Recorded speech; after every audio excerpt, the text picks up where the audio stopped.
Yeah, how am I the KWHC right now?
Hello.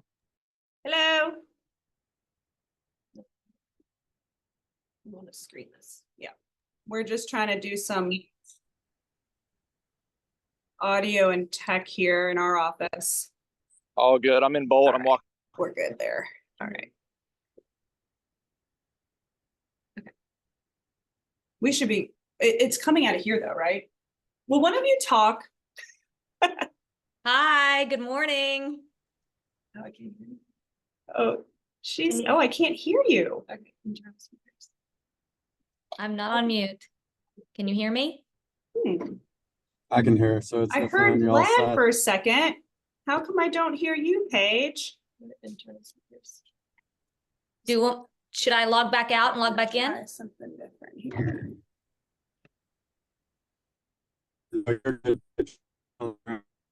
Hey, Paige, can you talk and see if it's working now?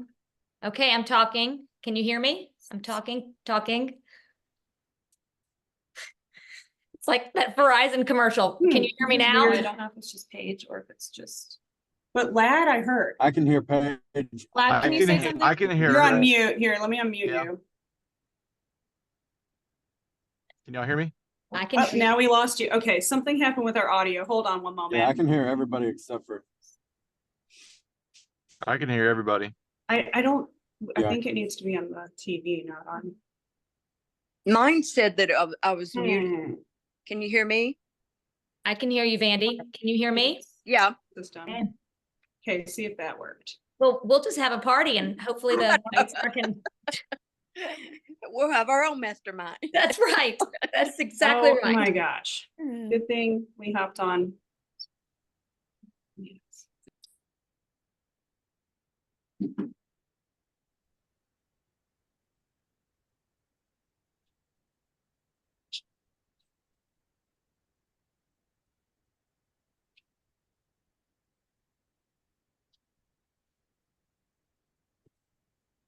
All right, while they're working on that, since I'm in Houston and you guys are a little bit out of our news cycle, can you maybe bring me up to speed on where you guys are and what you're experiencing so far? I think for the most part, all of us are like, close to back to normal. Okay. I think the last piece was internet, getting internet back up. We finally got our internet up in my neighborhood, but it keeps going in and out. So I guess, they're finishing other neighborhoods. So we were lucky in that respect in Boone, but I mean, still like Banner Elk, like there's some neighborhoods up there that still don't have power. Okay. And Beach Mountain is really good. It's weird because you have to go through Banner Elk to get to Beach, but Beach Mountain is doing really well. West Jefferson, except for, there's some bridges that are out that, to, neighborhoods that we have to wait for the DOT to get the bridges back. But for the most part How about Sugar Mountain? Sugar Mountain's good. Yeah, they're good. So we are, we're so lucky that we're getting back to normal. Our biggest thing was the flooding and, just bridges out and power out, water, not, a lot of us are on wells. So without the power, you can't get the Yeah. water, Yeah. So, but luckily things are getting back to normal here. But like I said, we have a couple of homes in Banner Elk that still, that we have listed that don't have power back yet. So even though they didn't have any damage, just the neighborhoods were pounded so bad with Right. down trees and other things, that, it's honestly, they look, even the mountainside where normally you just have so many trees and leaves at this time of the year, the leaves are all gone like the middle of winter. So Wow. yeah, They've been stressed well, and just the and wind, stripped. the wind stripped them of their leaves. So even if you don't have the trees down, the leaves are gone. So we have an understory that we're seeing pretty leaves with now, but the tops of the mountains look like December or January. Wow. Yeah. So yeah, we're we all were very fortunate, and we are still helping take supplies to Beach Mountain. I mean, Spruce Pine, Black Mountain, Sonoa, Asheville. We're trying to still help those communities because they are really in dire needs over there. Mhm. I'm in Black Mountain, and my subdivision still doesn't have water. They don't know when we're going to have water. And also, we don't have really any communications. I'm actually talking to you right now from Muskegon, Michigan, from my sister's Oh, house. Wow. Okay. Because we were told to voluntarily evacuate out of my subdivision. But we did get power back like a week ago there. But there's areas that are still very slammed. Yeah. And Yeah. yeah. I mean, we're over 3.5 weeks into this thing, and there's Mhm. places that are still very, very impacted. Parts, obviously, Swannanoa, Yeah. Black Mountain Yeah. areas around that east. Yeah, Africa. you're lucky to have had a place to go to escape, because that's the other thing we're seeing now is people displaced and don't have a place to go. And as we get colder temps, Right. we're trying to get, I know an organization I work with has gotten tents, these they call them warm, they're like canvas, but they can be warmed, and just trying, people trying to find temporary homes for people. Nikki, as a matter of fact, one of the people that was working on the information there, she's got a list together to help displaced people, people who had their homes on the market short term rentals. She's trying to help them do a long-term rental and help some of the displaced people with trying to find homes. So yeah, it's a big community effort. But How is your cleanup coming along? It sounds like in some places you're moving along pretty well, and other places it may not have started as much. Is that right?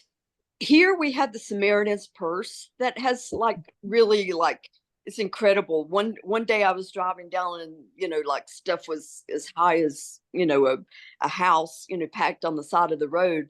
And 2 days later I went down there, and the Samaritan's Purse was what had they had like 50 volunteers out there cleaning the so yeah, people, it's incredible the amount of people that came together to and are still coming together, to help in that process, clear houses out, get the mud out of homes, and then come back in and, clean up the mess.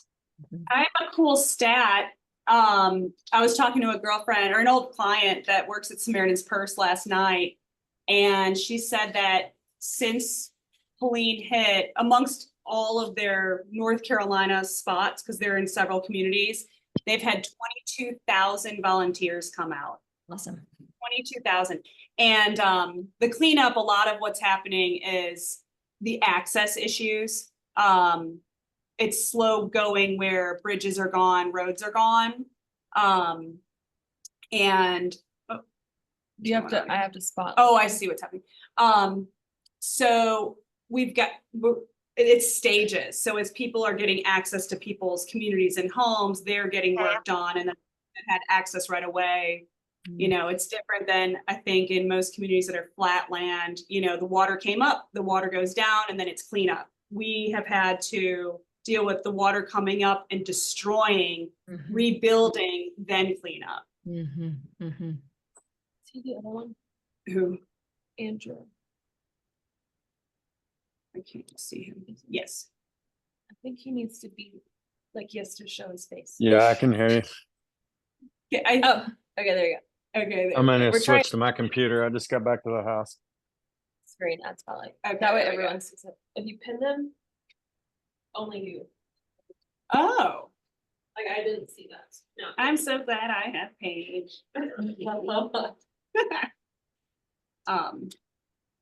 So now, so everyone, I think now sees the pinned, no? Winnie, no? Andrew isn't on yet, but I know he's switching to his computer, and then we have Hilly is pinned. Oh, did I put the, did we I'm pinned here. the wrong person? Hold on. Remove. Okay. So when he hops back on, Are you gonna stay on your cell phone, Andrew, or you're about to pop on? Yeah, I'm gonna switch to my computer. Just Okay. a little bit easier for me to see you guys. Perfect. Ladies. Sorry. all right, we should be good now. I'm gonna go ahead and or mute KW Pike Country.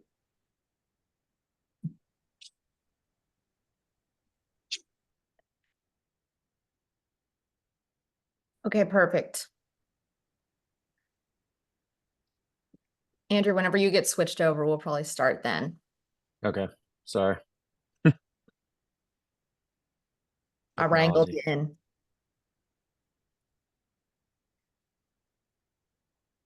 Awesome. We have a great panel today from different corners of the world, which I think is really good because everybody's kind of, you know, experiences different points of view. And are different kind of time frames away from when their last storm occurred. So be great. And while Andrew is getting set up, I know we also have some announcements. So I'm going to go ahead and get started. So I want to welcome so much everyone. Welcome our beautiful North Carolina agents for being on the call to connect today, to support one another. It is so cool. Like I already have goosebumps just like thinking about it. I could probably get verklempt. But before we get started, we have a few announcements from our team leaders in a couple of our market centers in Western North Carolina. So if y'all want to unmute and tell us what's happening, what's good, and what all of our Western North Carolina agents should be prepared for coming up. I am off mute, so I'll go ahead and go.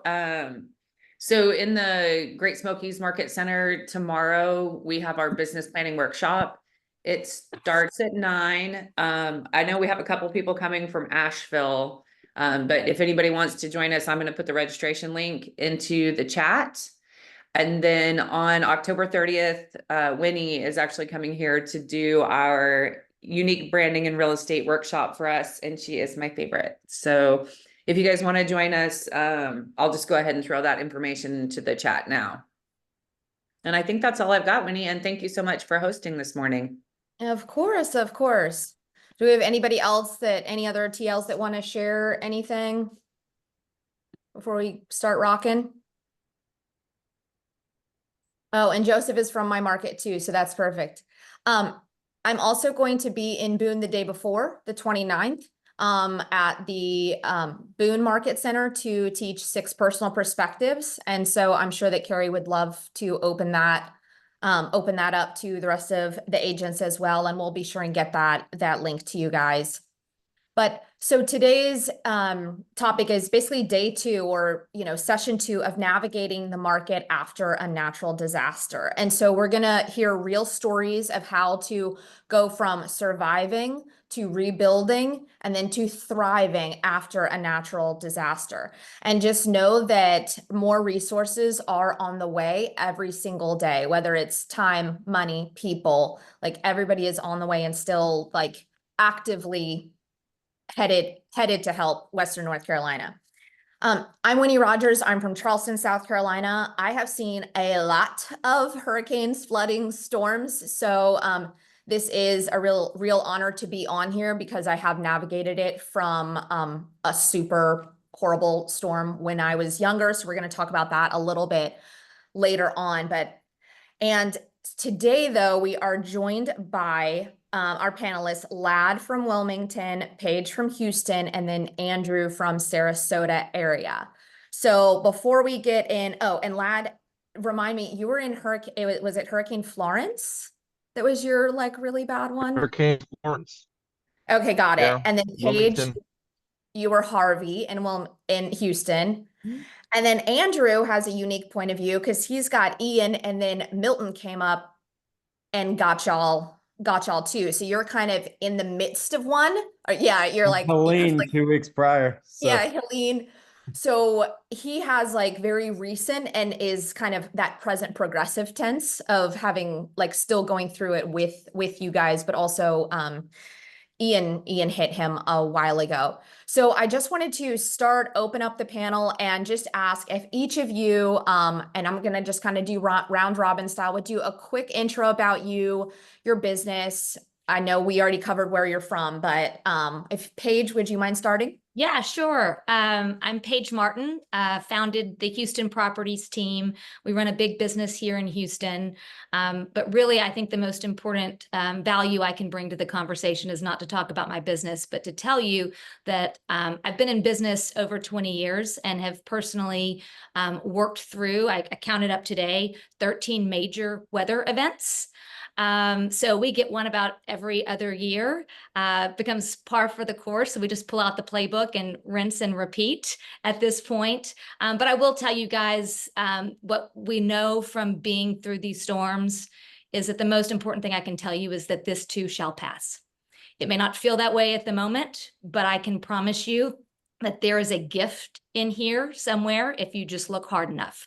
We've found that, and our business has grown after each storm. So hopefully on this panel, we'll be able to share some of the tips and ideas and strategies that have worked for all of us. Awesome. Thank you so much, Paige. That is such a good, it's going to happen again. It's cyclical. Our business is always cyclical, right? Lad, would you mind sharing next? Yeah, hey everybody. I'm Lad Gasparovic. I'm the operating partner in Wilmington, North Carolina, and Myrtle Beach, South Carolina. So we're here on the coastal North and South Carolina. I went to college here, and I've gone through a bunch of hurricanes. It's different when you're, leading a company and have clients and agents and everything else. I would have never thought that I would be like in disaster relief or sort of have experience in disaster relief. Being a part of a KW Market Center, like when when Florence hit, we all had to evacuate to somewhere, right? Because we knew it was bad. I had small kids at the time, and my wife's like, we're not hanging out in here with no power for a week or whatever. We went and we left, and then had to come back. And I would say that I was kind of thrust into like the disaster relief leadership thing just because I was a part of KW, and our and KW Cares was really like, hey, check on your people. So it's just interesting. We take a totally different tack than I think most companies do. Like we were just really checking on our agents and their families and helping them get like immediate disaster relief.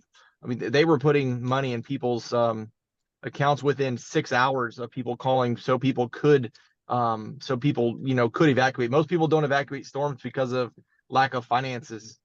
And then, people become homeless. If you've seen about homelessness, people are homeless because of lack of relationships. So, a lot of us are grateful that we have financial resources and or relationships to places to go, but not everybody does have that. We had an agent that was planning to stay here, and his wife was 9.5 months pregnant. We were able to get him to evacuate actually up towards the mountains, and they actually had their son was born and had a everything was fine, but their child was born and there was a umbilical cord incident during delivery. And so, like, what if they had not evacuated? So, I mean, I guess I'll just say I never thought that I would be involved in disaster relief, but the opportunity to lead and being a part of this company, helped us lead. And there are gifts in it, and we can talk about that. And I'll say also, like, to begin with, I meant to say this to start with. I realized the first day or two of this storm that, like, what you guys have gone through, especially like Western North Carolina, is far beyond what we've gone through. And so we've prayed a lot for you guys, brought supplies, continue to bring supplies. I don't want to compare what we've been through to what you guys have been through, because ours was really intense, and then it got better quickly. We really had a lot of damage, but not what you guys have had. And so I recognize that. And being said that, I think there still are a lot of things that we can maybe tell you guys about what we experienced. Yeah. Thanks, Lad. And on that disaster relief front, one of the things so Andrew and I are friends through KWYP, and I mean, you talk about some truckfuls of things. So Andrew, would you mind introducing yourself, telling us a little bit about your experience so far? Yeah, so I mean, I think the big storm 2 years ago here, I mean, they've all been big in their own way. But as far as YP on the ground, in my backyard, YP they were the first people here, which was freaking awesome. And no matter what we needed, they found it. I mean, from, brand new chainsaws to trucks full of fuel to vehicles full of water and food. And I think for like 15 days on that storm 2 years ago, all we did was just go help people nonstop. I mean, you didn't even think about business, right? You were just getting generators where you could get generators. And we had a huge, my wife and I are animal freaks. We have 52 animals. And she has 6,500 clients throughout Sarasota and Manatee County. So we were bringing truckloads of animal feed all over the place, and probably driving our vehicles where we shouldn't, through some pretty deep floodwater to get people. But I mean, you would pull up to someone's home and their house would be an island, and their horses literally in their front yard, like 2 feet from their house, because there's just a little bit of, dry land right there next to the home. And so that was pretty cool to, be the first people those people saw. I went door to door. There were only, at that time, there were maybe 8 homes on our road. All of the homes are like 5+ acres.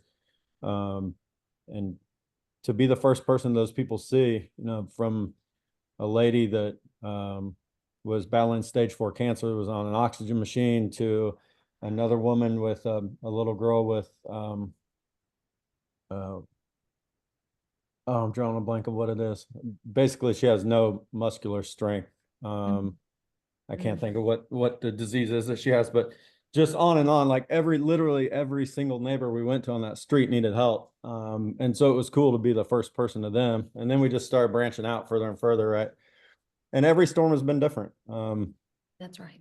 We had one in 2017, we had one in 2022, and then we had this one, or 2 of them, in about a 4-week span. So yeah, it's very rewarding to help people that can't help themselves. And I think to be that light and to be that relief, like this go around, my neighbors, one of the guy I mean, they're only in their 60s, which in Florida, that's really young. And he can barely walk. So to be able to, they evacuated this go around, and their home got hit pretty hard. I mean, roof damage and garage damage, and their water system got taken out. So they, I mean, if they wanted water, they don't have water. So thank God our house right next door didn't get hit. So I'm like, hey, come over and shower, like do whatever you have to do. So we ran at this home that I'm at, we evacuated to the farm. I guess maybe we'll get into that a little more later, but long story short, we probably ran 700 feet or more of garden hose from my neighbor who had generator power to his well, so we could water our 45 animals here. So you just find a way. I mean, I think that's whether if it's KW or military or whatever. I think we all just find a way to help each other and make the best of whatever the situation is. So it's pretty cool. Yeah. Yeah. Well, we're going to get into some of the kind of like how to take care of yourself in a more personal way and kind of think about like your local community. I want to kind of first start by what are some of the things that our agents should be doing to communicate with their database during this time? I mean, obviously we've done care calls, Lad talked about that, for our agents, and then for our database, like what are some things that we can do or that the agents can do to kind of reach out and be of service? Paige, would you mind starting? Yeah, so we have a database of 60,000 people, and the first thing we always do, and you guys have probably covered some of this on a previous call, is it's an email, and it just says, "Are you okay?" Yeah. Nothing more. I'm not trying to sell you a house. I'm not trying to tell you what the market is. I'm not trying to tell you where the market's going. I'm asking, are they okay? And the amount of feedback that we get, because what we found is that so many people through this will have to go through the stages of grief. Mhm. And in that outreach, you can determine, do you need to pick up the phone? Do you need to go by their house? What is it that you need to do? Because ultimately what we're looking for is, are you okay? And then once we know if they're okay, what do you need? And then how can I help fill that need? That is the process and the communication that we go through, and where the opportunity often lies here. Again, it's not in helping people buy or sell a house in this moment. It is in fulfilling what that need is. And if you're strategic about it and you find out that the need in your community is a roofer, then I go find a roofer and I take that roofer to every single house of my clients that they need done. And in many cases, we will happily pick up a base fee for that, right? What is the consultation fee? We'll take care of that. What do my folks need? So 3 things. Are you okay? Just checking on you. Are you okay? What do you need? And then how can I help with that need? Yeah. And Well, I I know can- I'm on Aaron and Ross Pritchard's email newsletter in Asheville, and they're sending out daily kind of updates from the city. So that's, even though I'm not there, but I feel like, oh my gosh, that's so important, because it says like don't drink this water, you're allowed to drink this water, don't go down this road, you're allowed to go down this road. And it's just so highly informative and condensed that I'm sure that's something that's really helpful to their clients. Yeah, and Ladder we also find, and I'll just say this because I heard some people say that, you're just getting communications back. Text can be slow, we find, when that kind of goes down. So email has been a more successful path for us, simply because when somebody can get to a hot spot, they can get what they need. So we try to do both, but knowing that email has oftentimes been the gateway to get more information back. That's really good feedback, knowing like I remember, like texting my friends during all of this and not hearing from them for like a day or 2. And I'm like, oh my gosh. Right. So that's right. good to be like multi-prong approach for sure. Ladder, Andrew, how did you communicate to your database, or how can the agents do that in hindsight? Lad, you're unmuted. You want me to go? Yep. Can you hear me? So I'm in bold, so I came out of the parking lot. If you guys can't hear me, Nikki, text me or something. I'll call back in, just audio only. But I would say, like, I love what she just said. I think number one is just to be human. Like, this is definitely not the time to be like, hey, you want to buy, sell, or invest in real estate? Like, you will come off as so it's just, and I don't know what would do that anyways, but it's just about being human and like, what do people need? No one in your community is going to deputize you and say, hey, we really need you to step up and help the community. But it's people like, but we're around a bunch of, we like, you just talked about teaching 6 personal perspectives. Like, most people, we forget like how much leadership training and knowledge and inspiration that we have and the people that we're around. So like, it's just on us to step up and lead. And some of us have just been thrust into that position where you have to lead no matter what. And I've seen a bunch of people, Tracy and Chuck, and so many of you are on this call, like, just step up and do incredible things. Like, no one is prepared for that or has like a degree in that or any kind of, right to do it. They're just doing it. And so I would say, just step up and be that person and tell people, just be human and ask them what they need. And then we do have a lot of resources. Like, we know, being in real estate, we know everything anybody needs in town. Like, we're referral sources for everything. roofers and plumbers and everything. So just be a connector and try to help people.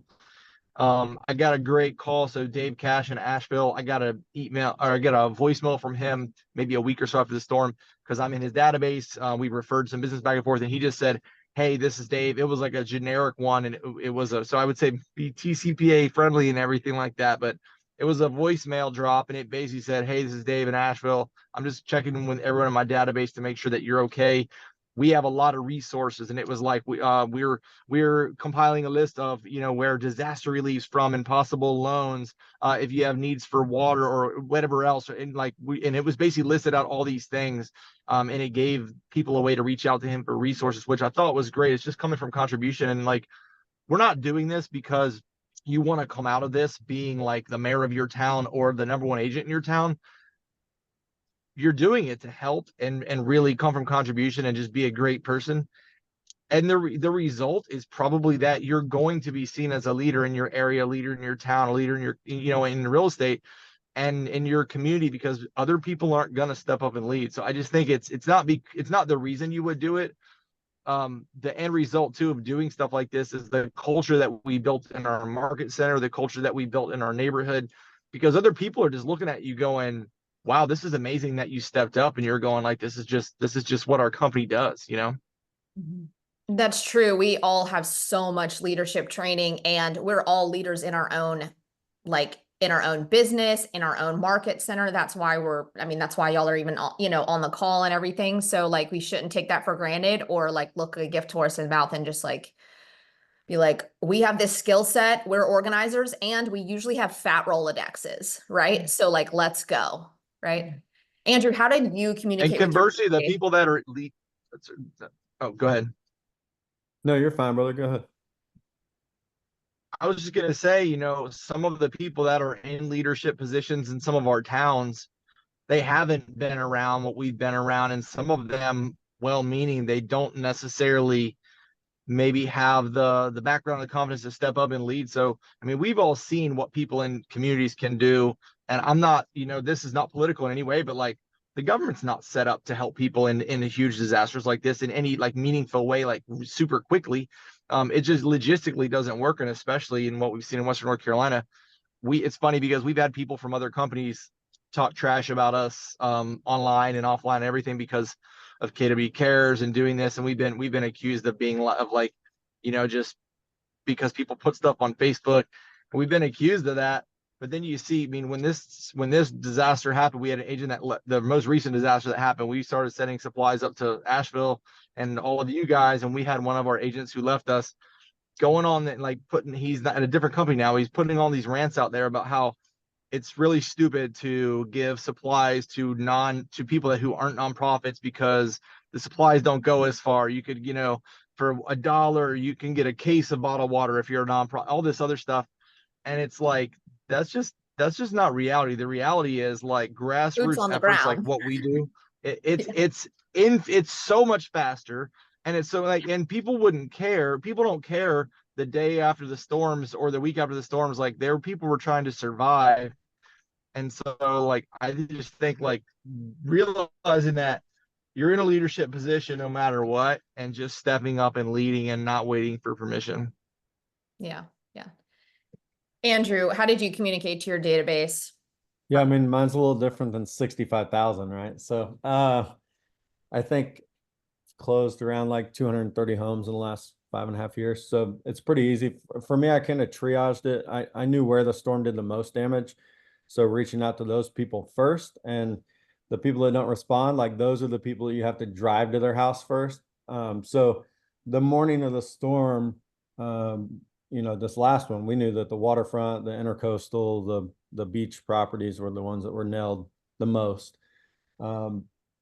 And I mean, this home that I'm sitting in had plenty of damage, and it's 30 miles inland. So that's, two completely different stories. But the first thing I did, just reach out, call, text, email to make sure they're okay on the immediate ones that you knew probably had damage, to see what you could do to help them. And then I literally jumped in my truck the minute the storm let up and drove to my hard-headed mother-in-law and grandmother's house because they refused to evacuate. We call them well, they're Florida natives, so they're just, yeah, they're, Did you say? we've done this before. Well, yeah, well, this storm is a 100+ year storm and you've never seen this, so it might be smart to evacuate when they say it's a mandatory evacuation. So We have those in Charleston too. yeah, so hard-headed. So, and my wife is one of those people as well, but I at least got her to move 30 miles inland, and that was a good move for us. So, that house just got power back like a couple days ago, which I know is nothing compared to North Carolina. Like that was only 12, 13 days, but for us at that house, but still like a 95-year-old woman and, you know, a guy on an oxygen machine can't go 14 days without power. So that's, yeah, I think just getting a hold of people the way you can first, and then the ones you don't hear back from, those are the ones you have to physically go to, because for the first 3 or 4 days, you don't have phone, you don't have text, you don't have, the only way you have phone or text is if you have a generator hooked up to something like Starlink, or a generator hooked up to some hardline internet that wasn't destroyed. Because it's just in SOS mode or it's in no mode. And, you know, for whatever reason, every once in a while, a text happens to squeeze through, but it may have been from 3 days ago. So It's true. until you've experienced it, you're like, oh yeah, I'm going to call and email them. Well, maybe you've experienced hurricanes that I haven't, because where we are, you can't call an email for at least the first couple days. Now I know like in big cities, inland, maybe it's a little different and they get the stuff set up a little faster. But when you're in the country and you're the last house on the rail, you know, I think this morning when I looked, there's still 5,012 homes in Florida without power. When you're at the end of the line, you're the last one getting fixed, because they're going to go fix a point where they can restore 300 homes with one fix, right? So I think the big cities recover a little faster in some aspects as far as like amenities, but I think the little rural country towns recover faster with cleanup and helping each other, just because that's just what we do. So it's fun to see the different aspects, right? Like you've got these multi-million-dollar beach homes with 3 to 6 feet of sand inside their home, and they're just like freaking out. And then you've got a country folk that their home's completely leveled and they got a smile on their face and they're just glad to be alive. So it's just completely different mindsets, but Yeah. And then Andrew, so let's kind of like fast forward. So say it's like 30, 45 days out. Like, how did you shift your communication with your database? What were you reaching out to them? Like what type of kind of like value were you sharing then? Do you recall? yeah, I think so. Ironically, the biggest thing was finding out what their damages were and getting them in touch with great contractors and great, you know, services to get them back to normal or better than they were before the storm. And then I don't think I ever asked for business. That just came in conversation, right? You just continuously add value and continuously help them. And I was busier after that. I don't even remember what that storm was called, Ian.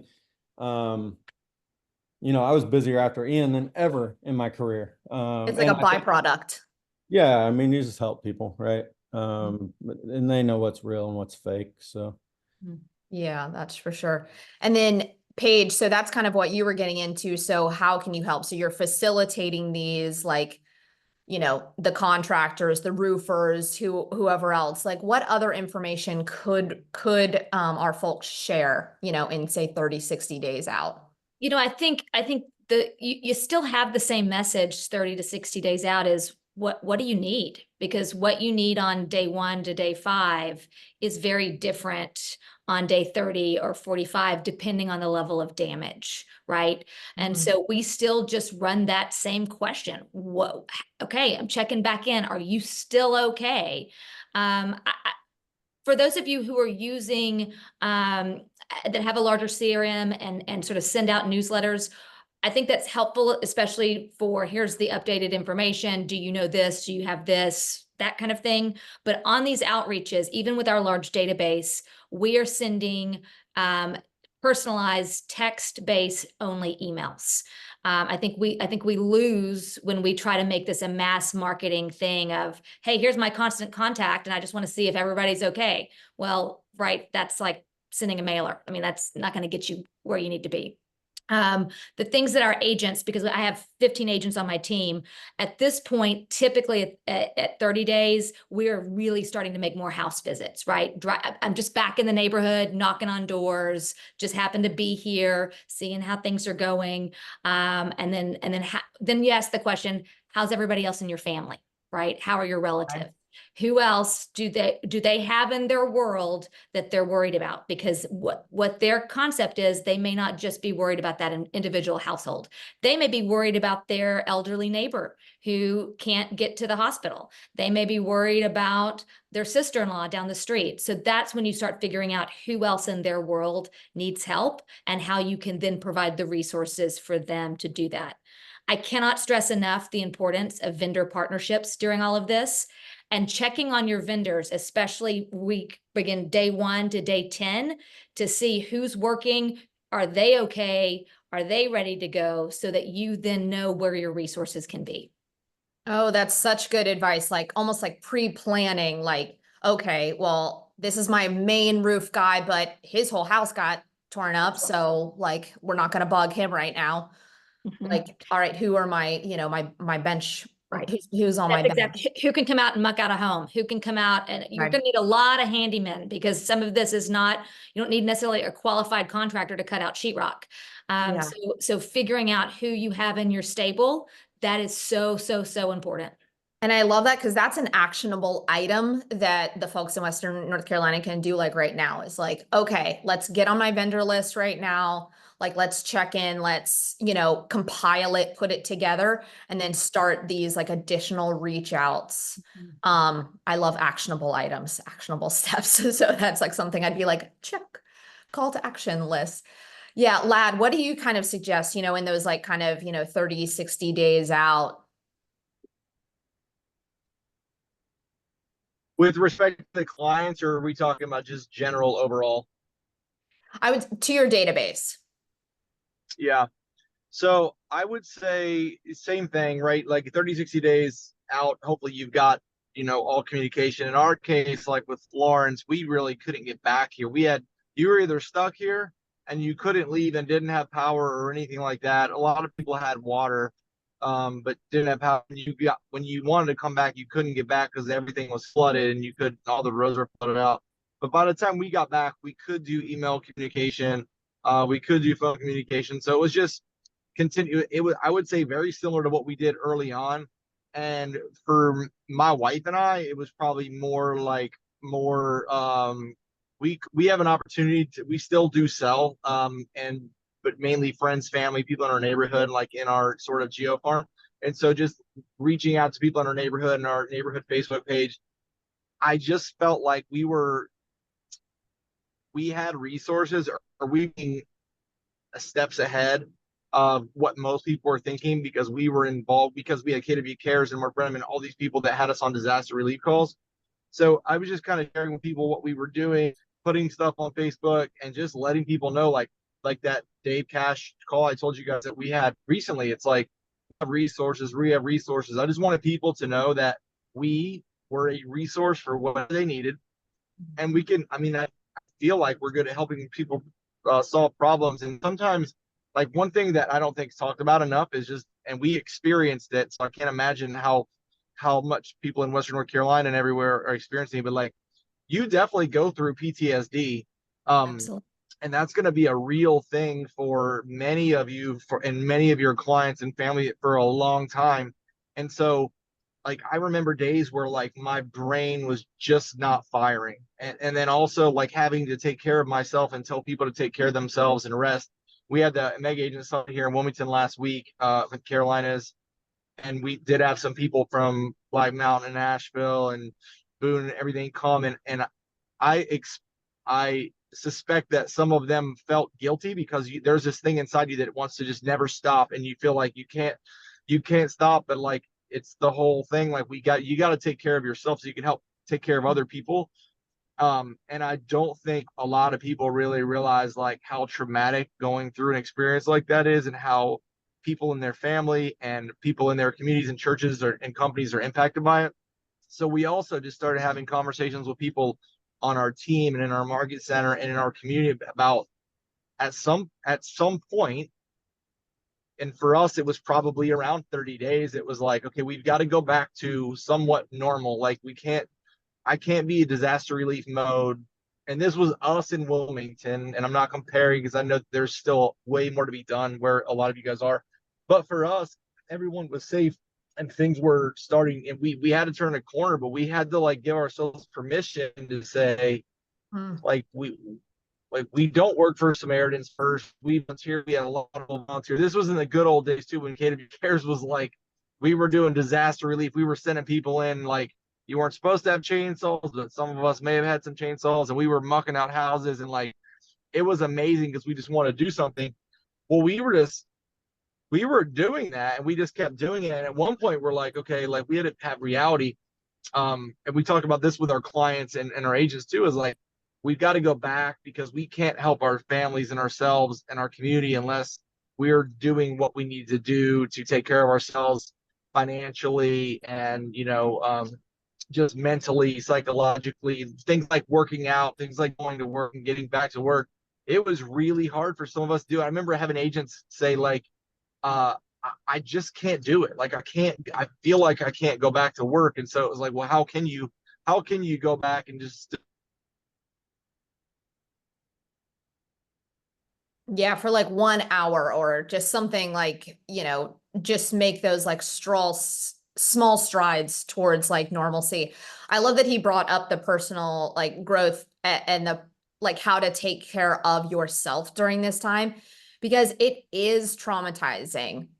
Absolutely. And you're like, I mean, we have people that now, even if the smallest storm comes, they evacuate, and so Paige, how would you say, like, what are some things that our agents can do to make sure that they're taking care of themselves? And then we're going to talk about kids after this.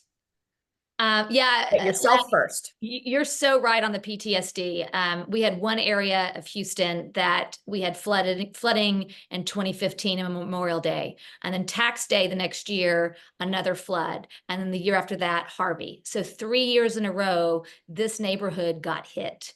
And we have clients to this day who say, I'm afraid every time it rains. Right? Because it was so traumatic to live through rising water in your house, and you are absolutely powerless about it.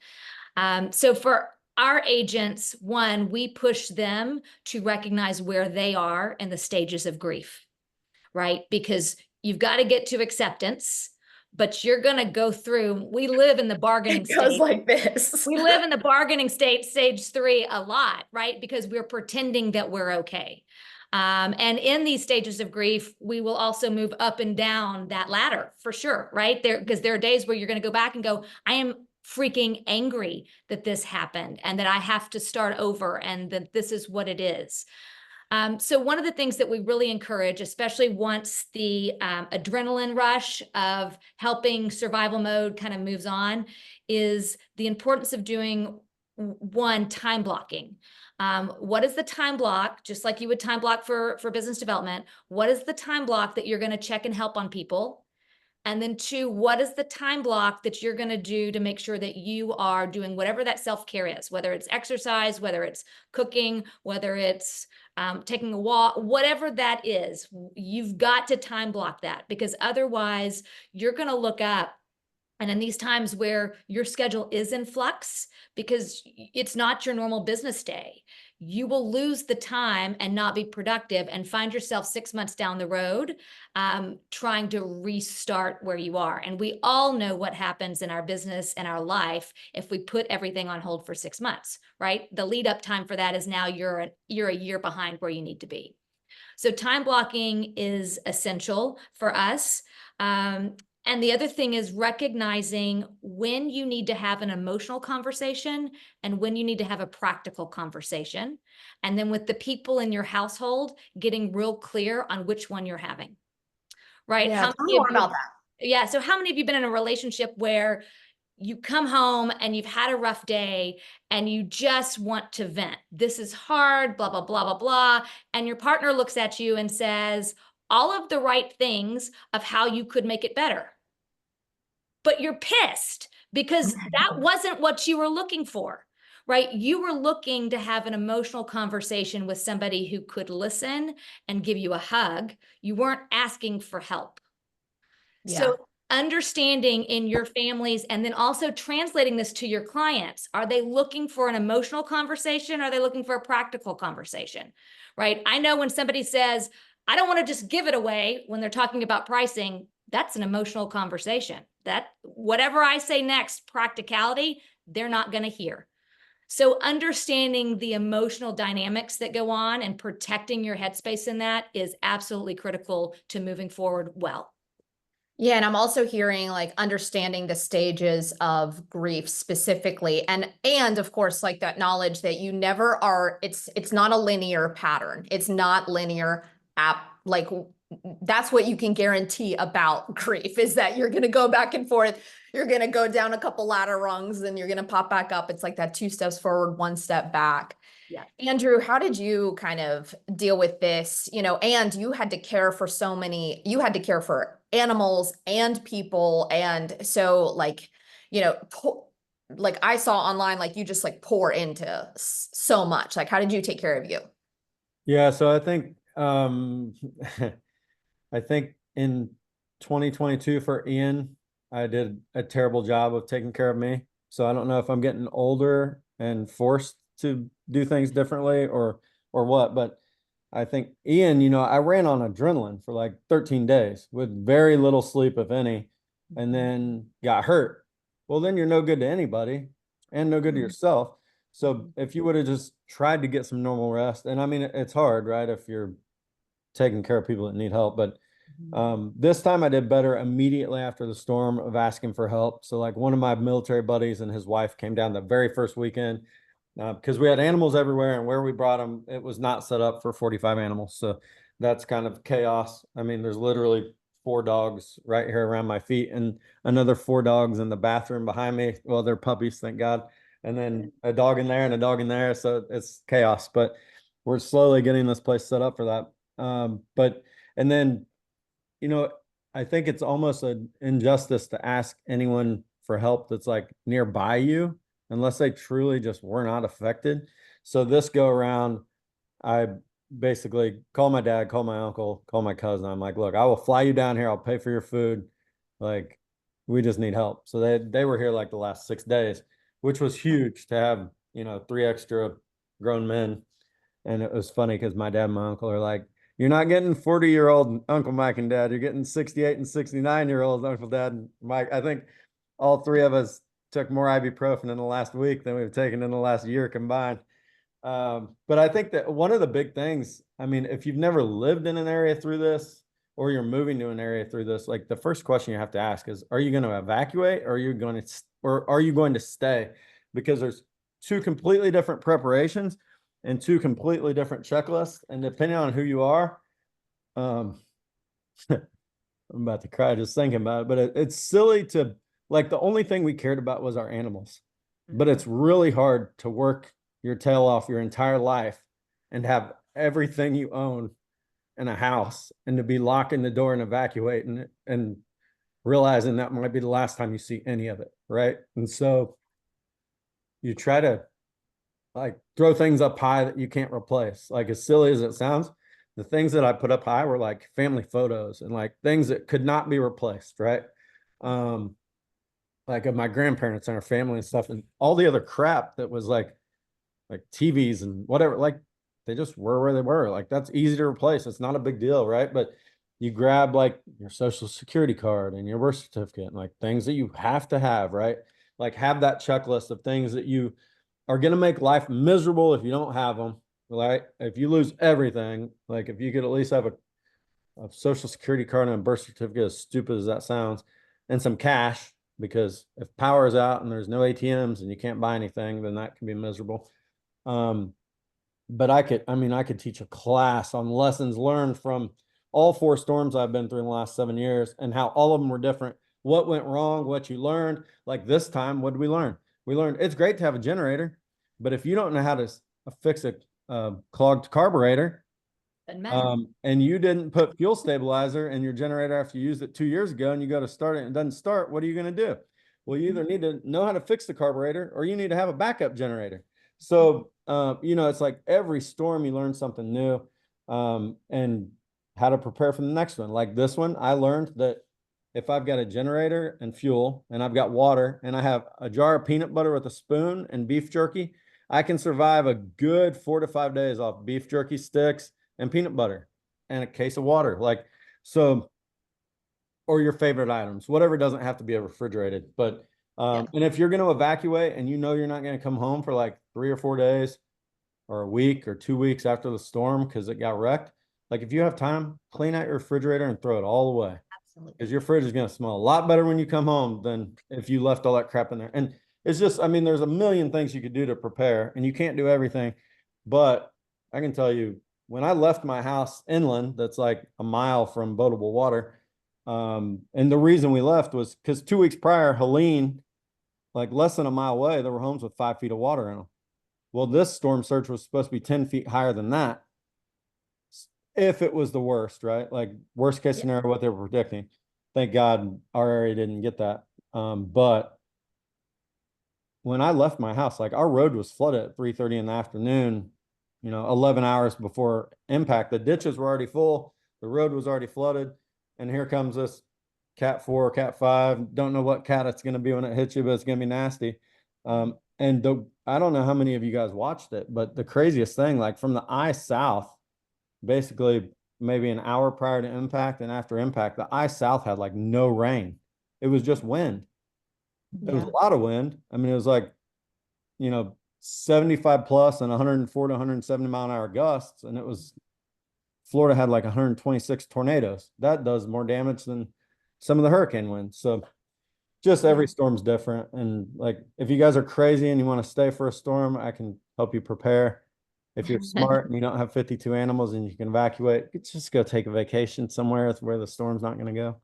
But Yeah, well, I want to shift up a little bit. So we didn't talk as much about kind of like the business, but maybe I'll give y'all an opportunity right at the end, but talked more about kind of like the personal side of it. And I wanted to just share my experience because I was talking with Nikki about this. So I was a kid for Hurricane Hugo, which was a direct hit, Cat 4, and like the worst storm in my lifetime in Charleston.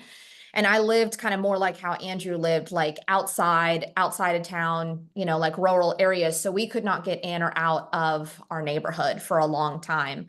And so I just wanted to share with you a point of view from a kid. So I'm grown up now, but a point of view from a kid. So I was talking to my dad the other day, and I was sharing with him my perspective from what it felt like during Hugo as a kid. And he was like, my perspective was so drastically different. And I know a lot of you on this call have kiddos, and you're like, what, like, you know, you're fearful about like creating normalcy, but also safety and all of this. So I want to just kind of share what I saw. So what I saw was my neighbors, my dad, my mom, we just went from neighbor to neighbor and cleared out all their driveways, the chainsaws, the food, all the women were cooking, like, you know, the hamburgers, the hot dogs, they were cleaning out their freezer. And we just went from house to house. My across the street neighbor was the only one that had a pump. So everybody got all of our water from his pump. Also, I will be getting a hand pump because that's like one of the things that I want, because I don't leave, and I don't want to leave because I'm a native. So I'm like that stubborn person. So anyhow, so we went like neighborhood to neighborhood, and we didn't have water or power for 21 days. So a good chunk of time for sure. And we definitely like didn't see our family for weeks during this. And so, of course, my father's point of view, so I'm asking him what his was, and he said, I was so tired. I was so exhausted. He felt desperation, like that adrenaline that y'all were talking about, you know, just like, so his point of view was so drastically different. I thought as a kid, this was so beautiful. This was so cool. Look at my neighbors helping. Look at this community come together. Look at my parents being so freaking strong and just like loving each other. Oh my gosh, we're going to get choked up. So just know that if you have kiddos, that this is what I'm taking into my current, this is my vision of what the disaster was, you know, 30 years later. So, and I know, Lad, you were saying like you had kiddos during this, so you're like, I need to protect them, and just know like this is what your kids are seeing and this is what they're going to take away. My hope is that they take away the same, like just admiration and just love and just like this community like feel from this. And then, okay, whew. And then I would love to just ask the panelists if you have any other kind of like thoughts about the kiddos. I mean, I do know like Erin, my friend Erin in Asheville, she volunteered at a local disaster organization that they come and they do stuff with the kids, because it's like the kids aren't in school, right? So it's like, what do you do with the kids? You want to create normalcy, but also the kids want to be included. And I think that there is something to be said for that. Like I helped cook, I helped, bring stuff to the fire, to burn everything, because that's what we did in our neighborhood. Everybody just had their fires and burned everything. So I'd love to, Lad, would you mind kind of sharing like what a point of view, like how to kind of create that normalcy, or how to include the kiddos? Sure. So, I mean, for us, when Florence happened, my kids were much younger. So I'm guessing they were like 5 and 8 or something like that. So for us, the right decision was to leave. And for like my wife's got some health issues and stuff, and it was just like, dogs and young kids and wife and everything. Like, so we went to Florida, felt super guilty. We ended up being in Orlando and going like Magic Kingdom, and it was like I was like so it was so bizarre because I wasn't even able to like relax. Yeah. It'd be interesting. I love that you give that perspective. It'd be interesting to get my kids' perspective now on how I Ask 'em. was, because I know that like I was completely not present, and Orlando and Disney World, all that stuff's like a really bizarre place to go when you're so worried about everybody at home, but you can't get there. I think I've seen examples of other people at that I think the age of my kids are now, they're able-bodied and they're strong and they're bigger. My son's almost 12. My daughter's turns 15 next week. Like I would totally have them working. I did randomly, we had this tropical cyclone number 8, which I don't know if you remember that, when it was just like about a month and a half ago. It was before Helene and all the other ones and the Milton.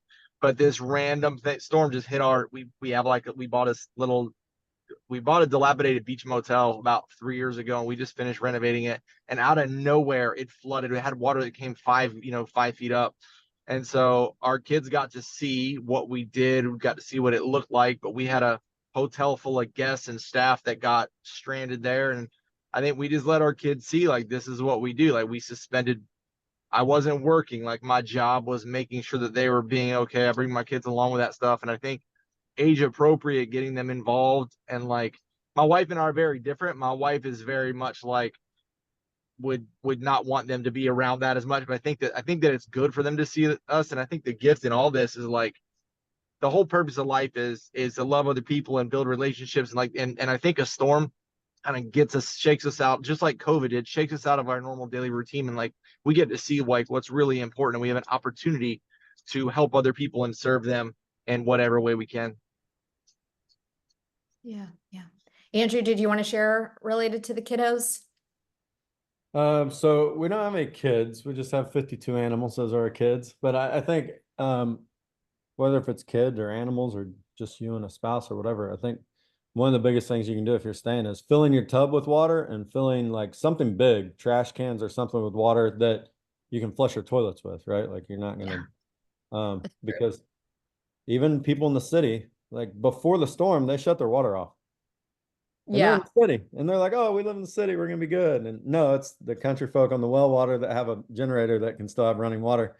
So, there's My dad asks me if I want everywhere. city water all the time, and I'm like, nope.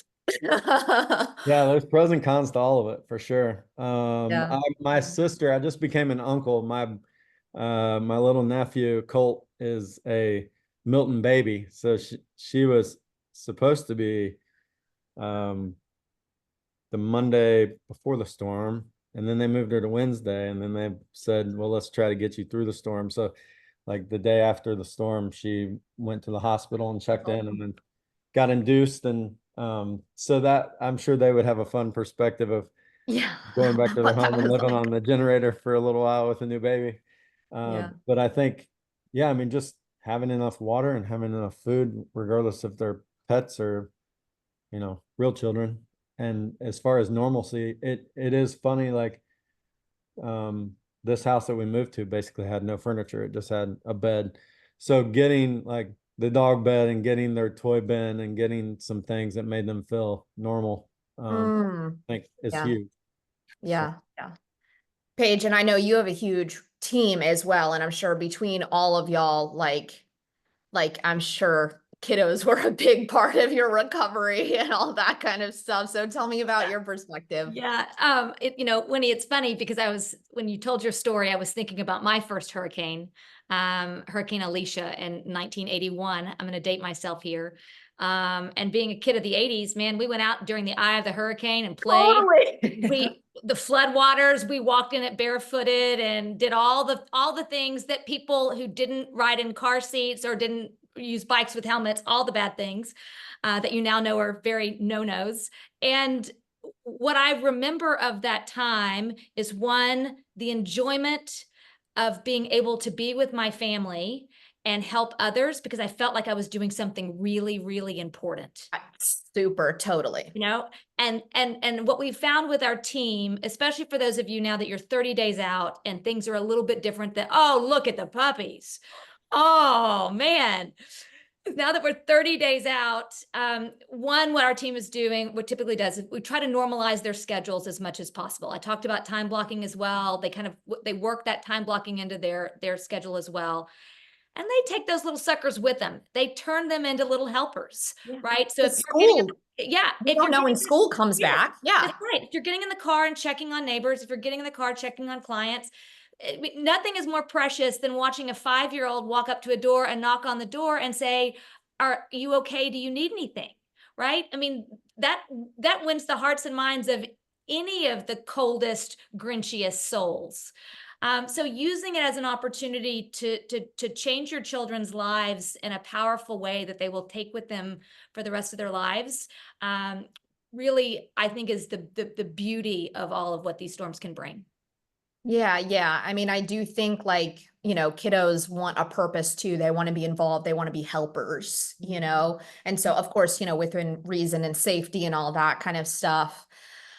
So I wanted to just kind of round out. I know we have just a couple minutes left. Just, we talked a little bit about, or we talked a decent amount about the surviving and then the rebuilding part. So what would you say if there was just kind of like, say 2 to 3 sentences kind of thriving after this? How can our Western North Carolina agents just kind of get their mindset into, yes, we're still in this adrenaline, we're still in this surviving, rebuilding stage, but what can they kind of look forward to when they're moving into this thriving stage? So, Paige, if you wouldn't mind, start kind of finishing us off here.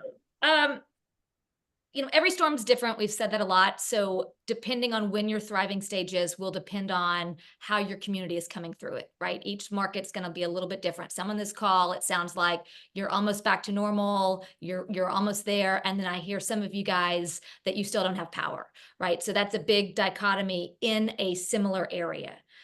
One of the things that our team does, they work very quickly to become the experts in the areas to understand where the damage happened so that they can advise, especially buyers, right? Because buyers might be asking questions about, well, I'm interested, but I don't want to live in a house that flooded. How did this area fare? Blah, blah, blah, blah, blah. So the more that you can become an expert on the damage so that you can answer the questions to guide your clients the right way, the wise way, so they make wise decisions. That for us has really helped us move forward fast. Awesome. Awesome. And then Lad, what are kind of the ways to kind of expect the thriving to come in? I kind of talked about before. I think it has to start with it, like just recognizing and probably having the conversation of like, guys, we've been through a very difficult thing. Like people don't really realize like they're going through PTSD, depression, things like that. They or their family and friends and community members and clients.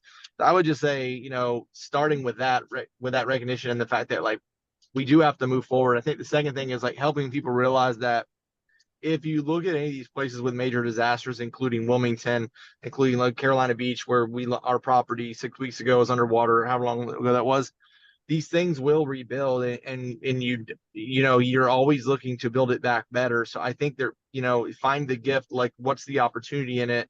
I had someone that reached out to me. He's also owned some stuff that got really blasted during Florence, and he was talking about our motel deal, and he's like, look, talk to SBA. There's SBA loans available, even if there's not FEMA stuff available.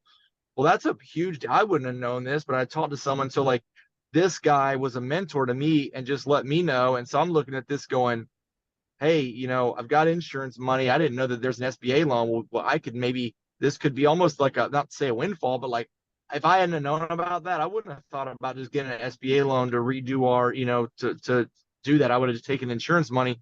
So I would just say that, it's hard to look in the future, but these towns, these cities, everybody does build back, and it will come back. And there's a lot of opportunity.